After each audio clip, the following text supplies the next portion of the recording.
Alléluia, alléluia, gloire à Dieu. Je vous salue au nom de notre Seigneur et notre Sauveur Jésus-Christ de Nazareth. Amen.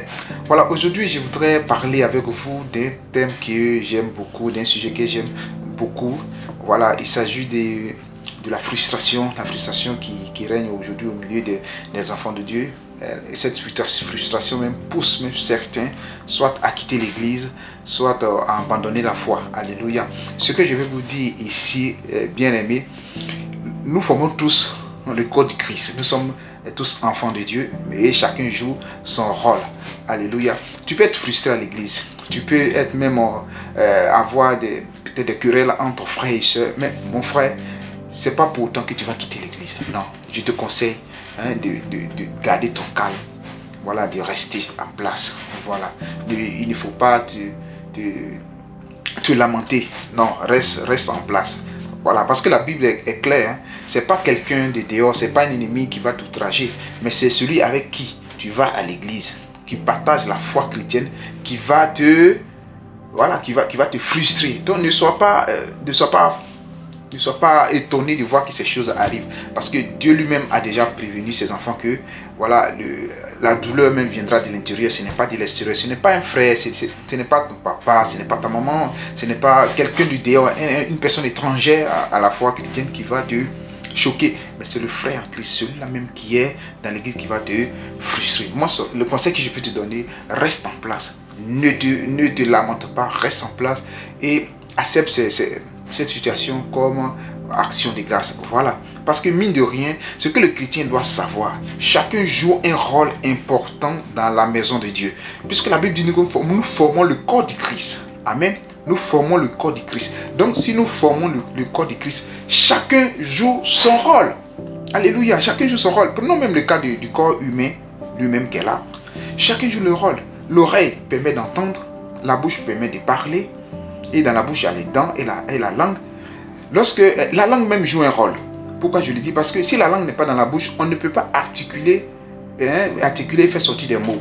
Alléluia. On ne peut pas articuler. C'est la langue qui nous permet de manier la langue, la parole. Lorsque je vais dire ah, la langue a une position dans la bouche pour faire sortir un son vocal. Alléluia. Donc chacun joue son rôle. L'oreille permet d'entendre. Les doigts qui sont là me permettent d'attraper les choses, de travailler. Les pieds aussi me permettent de me déplacer d'un point A à un point B. Alléluia. Les yeux me permettent de voir. Les narines me permettent de respirer et envoyer l'air dans les poumons. Chacun joue un rôle. Donc tu peux être dans l'église et jouer peut-être le rôle de l'index, des yeux, de la bouche. Tu joues un rôle important. Il y a des personnes dans l'église qui ne sont même pas considérées. Il y a des personnes dans l'église, même à peine on leur adresse la parole. Ne pense pas que... ne te sens pas frustré. Même si on ne te considère pas, même si les hommes ne te considèrent pas, mais Dieu qui est dans les cieux te considère. Alléluia. Dieu qui est dans les cieux te considère, il te connaît. Par ton nom. Il te connaît. Donc, ne regarde pas aux hommes. Si tu as quelque chose à faire dans la maison de Dieu, fais-le sans arrière-pensée, sans regarder à personne. Dieu regarde tes efforts que tu es en train de faire. Dieu regarde ce que tu es en train d'accomplir pour lui. N'accomplis pas les choses dans l'église pour attirer la grâce de l'homme de Dieu. Non, accomplis les choses dans l'église pour attirer la grâce de Dieu sur toi, pas la grâce de l'homme de Dieu. L'homme de Dieu est mortel. Il ne peut pas augmenter ta vie. Il ne peut pas changer ta destinée. Non, Dieu seul peut le faire. Comme je l'ai dit, le cas de l'être humain. Si tu crois que tu es inutile dans la maison de Dieu, tu n'as pas encore compris la parole de Dieu. Tu n'as pas encore compris la parole de Dieu. Tu n'es pas inutile, tu es très utile pour le corps de Christ. Amen. Lorsque nous prenons le corps, je vais peut-être, ce que je vais dire va sembler un peu ironique, mais c'est une réalité, pas une triste réalité, mais c'est une réalité. Amen. Prenons le cas de peut-être des deux mains. Je suis droitier. Je fais beaucoup plus de choses avec la main droite. Et les bonnes choses, l'homme, c'est normal, droitier ou gaucher, fait des bonnes choses avec la main forte. Mais la main gauche est réservée à certaines choses que nous, on peut dire seconde zone. Amen. Prenons le cas peut-être, nous sommes entre frères, voilà, nous sommes entre frères, nous sommes entre sœurs. Voilà, je ne vais pas tourner autour du pot pour ne pas voiler, c'est un peu tabou, mais prenons le cas un peu de l'anus. Voilà. Lorsque nous partons au petit coin, avec un papier hygiénique, arrivé là-bas, qu'est-ce qu'on fait? On utilise le papier hygiénique. Voilà. Lorsqu'on utilise le papier hygiénique, personne ne prend la main droite pour se torcher. Pourquoi on laisse cette tâche à la main gauche? Pourquoi on donne cette tâche à la main gauche? Donc la main gauche joue un rôle important. Amen. Et le petit coin où on fait nos déchets. J'ai déjà dit le nom, que je n'ai pas envie de répéter encore. C'est un endroit que les gens ne considèrent pas. C'est un endroit qu'on trouve des souillants. Mais il joue un rôle important. Il nous permet d'évacuer tout ce que nous avons mangé. Il joue son rôle. Voilà. Donc pour dire que tu es dans l'église, mais si on ne te considère pas, on te met peut-être, on te voit comme un sous-homme. On t'amène jusqu'à ce que on t'appuie. Mon ami, tu joues un rôle très important. Ma soeur, tu joues un rôle très important dans l'église. Ne laisse pas cette situation tuer ta foi. Lève-toi, réveille-toi, lève-toi de ta situation et dis non. Œuvre pour le Seigneur. C'est le Seigneur qui t'a appelé, pas un homme. Ne te laisse pas accabler par la situation. Non, tu joues un rôle dans le corps de Christ. Il ne sert à rien de fuir, de quitter l'église, d'abandonner ton assemblée. Non, reste en place. Et montre au diable que tu n'es pas n'importe qui. Tu es enfant de Dieu, tu es fils de Dieu. Amen. C'est normal que ces choses t'arrivent. C'est normal parce que si ces choses ne t'arrivent pas, sur quelle base tu vas t'appuyer pour dire Seigneur tu es bon, Seigneur tu es grand, Seigneur tu es merveilleux, Seigneur tu es ceci, tu es cela. Ah bon? Si tu dis Seigneur, le Seigneur est bon, qu'est-ce qu'il a fait concrètement pour toi pour que tu puisses dire qu'il est bon? Je ne te dis pas de t'appuyer sur les écrits bibliques. Je ne te dis pas de t'appuyer sur ce qui est déjà dit de lui, que le Seigneur moi la croix pour nous. Ça c'est normal, ça c'est le sacrifice ultime, c'est normal. Maintenant toi personnellement, qu'est-ce que tu as traversé comme épreuve? Qu'est-ce que tu as vécu de façon palpable avec Dieu? Dans quelle situation tu t'es trouvé et tu as vu la main de Dieu agissante? C'est de ça qu'il est question. Est-ce que tu as traversé des moments difficiles, des moments terribles dans lesquels Dieu t'a sorti et venu en secours, il t'a fait sortir de là? C'est de cela qu'il parle. Il faut que tu traverses ces moments-là. Il faut que tu sois frustré. Il faut que tu reçoives des coups. Au sortir de cela, tu seras forgé. En cela, tu pourras dire Dieu, tu es bon, tu es merveilleux, tu es formidable. Parce que sans que tu n'aies reçu des coups, tu ne pourras pas savoir si Dieu est bon ou pas. On ne peut pas s'appuyer sur des récits, tout ce qu'on a entendu. On a entendu que Dieu est bon, oui. Mais toi, personnellement, sur quoi, sur quelle expérience tu t'appuies pour dire que Dieu est bon? Il faut que tu traverses d'abord. Il faut que tu sois secoué. On ne traverse pas la tempête sans être mouillé. Jamais. Lorsque tu traverses une tempête, tu seras mouillé. Et lorsque tu es mouillé, on va transporter ça comme si c'était des épreuves, des coups que tu as reçus. Tu ne mourras pas de ce coup-là. Non, tu ne mourras pas. Mais tu vas sortir transformé. Ta mentalité va changer. Ta manière de voir les choses va changer. Un chrétien, je vous le dis bien, un chrétien qui a traversé, qui a subi des épreuves terribles, et celui qui n'a pas été éprouvé n'ont pas la même manière de voir la spiritualité. Ils n'ont pas la même manière de comprendre les choses de Dieu. Est-ce qu'on se comprend? Ils n'ont pas la même manière de voir les choses. Un chrétien qui a traversé les épreuves, un chrétien qui n'a pas traversé n'ont pas la même manière de comprendre. Il faut que tu traverses, frère, il faut que tu traverses, sœur, et accepte et vois ces choses comme une formation. Lorsque tu vas sortir de là, tu sauras faire la part des choses. En cela, ton adoration va changer. Ta manière d'adorer Dieu va changer. Tu vas adorer Dieu avec sincérité, avec concentration, en contemplant les merveilles, l'action, la puissante main de Dieu te venant en secours lorsque tu traversais le monde difficile. Moi, j'en sais quelque chose. J'étais musulman avant de devenir chrétien. J'ai traversé des moments terribles que je n'ai pas envie d'entrer pour décortiquer un peu. J'ai traversé des moments difficiles, ultra difficiles, mais je n'ai pas perdu la foi. Dans certaines situations, j'ai failli perdre la foi. Mais le Seigneur ne m'a jamais abandonné, il m'a toujours ramené à la raison. Et je sais qui m'a appelé. D'autres ont dit que non, que j'ai quitté l'église, j'ai quitté l'islam pour des raisons personnelles. Non, je n'ai pas quitté l'islam pour des raisons personnelles. J'ai quitté l'islam parce que Jésus m'a appelé. Il m'a visité dans ma chambre. Il a dit, tu me serviras.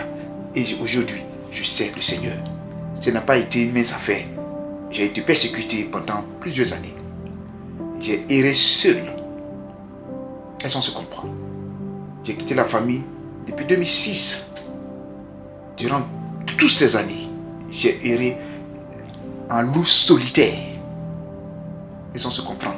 Mais aucunement, en aucun moment, Dieu ne m'a soutenu, m'a abandonné. Plutôt, il a été toujours à mes côtés. Il a été toujours là. J'ai reçu des coups spirituellement, Mais je n'ai pas lâché prise. Mais aujourd'hui, je peux adorer Dieu en m'appuyant sur les expériences vécues. En rappelant à Dieu comment il m'a secouru. C'est de ça, c'est de cela qu'il est question. Donc aujourd'hui, accepte ces épreuves-là comme action de grâce. Ces épreuves vont te fortifier. Ces épreuves vont t'amener dans une autre dimension. Et tu vas pouvoir adorer ton Dieu en toute sincérité. Ne te néglige pas. Surtout ne te néglige pas, frère. Ne te néglige pas, sœur. C'est un message puissant que je suis en train de te donner. Lève-toi de ton sommeil profond. Réveille-toi. Et prends les choses de Dieu au sérieux. Prends les choses de Dieu au sérieux.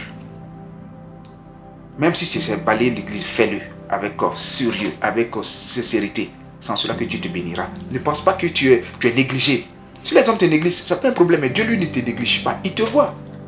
Il sait qui tu es. Il sait ce que tu fais. Dans le secret, dans la souffrance, dans les efforts, il te voit. Alors lève-toi de là où tu es et fonce la tête baissée. Ne regarde pas aux critiques, ne regarde pas aux gens. Les gens, lorsque tu es zélé dans l'église, ne te décourage pas, sœur. Ne te décourage pas, frère. Reste attaché avec ta foi. Ils vont te décourager. Qu'il y a longtemps, nous on est ici, on a commencé l'œuvre de Dieu. Voilà, toi tu viens, tu es zélé. Il y a longtemps, on avait 20 ans, 15 ans ici. Toi tu penses que l'œuvre de Dieu c'est comme ça. Mon ami, si tu as fait 15 ans, tu as fait 20 ans dans l'église et que tu n'as pas évolué, c'est ton problème. Laisse les gens avancer. N'empêche pas ceux qui veulent faire l'œuvre de Dieu d'avancer. Laisse-les tranquilles. Bien, le nombre d'années dans l'église, vous pensez que le nombre d'années passées dans l'église vous garantit le ciel? Non, mais je suis désolé, mon frère. Je suis désolé. Le nombre d'années dans l'église ne te donne pas un ticket pour aller au ciel. Vous aimez casser les langues des ailés.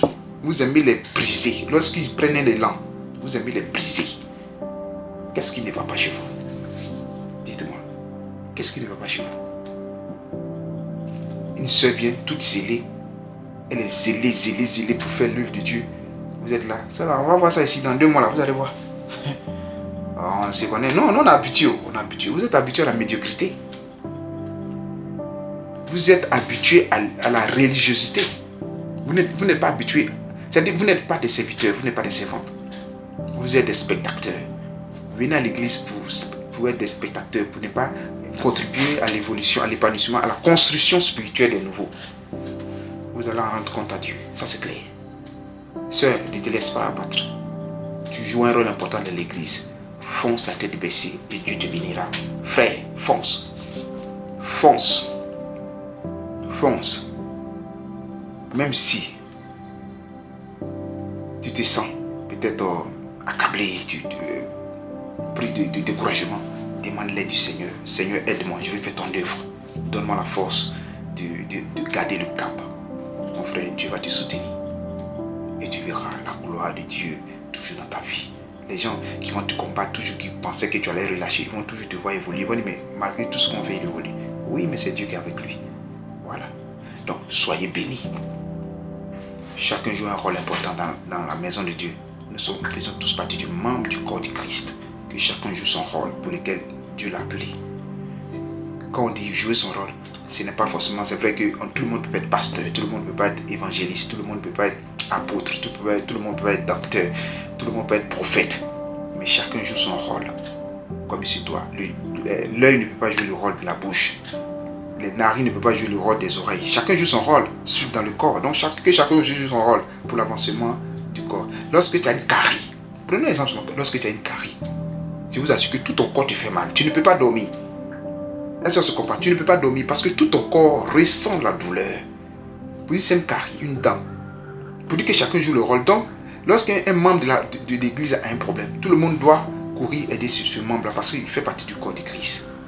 Lorsque tu as mal à la dent, je te dis que tu ne peux pas. Lorsque peut-être que tu es blessé à la jambe, tu sens tout le corps sentir cette douleur. À tel enseigne même que la température corporelle augmente.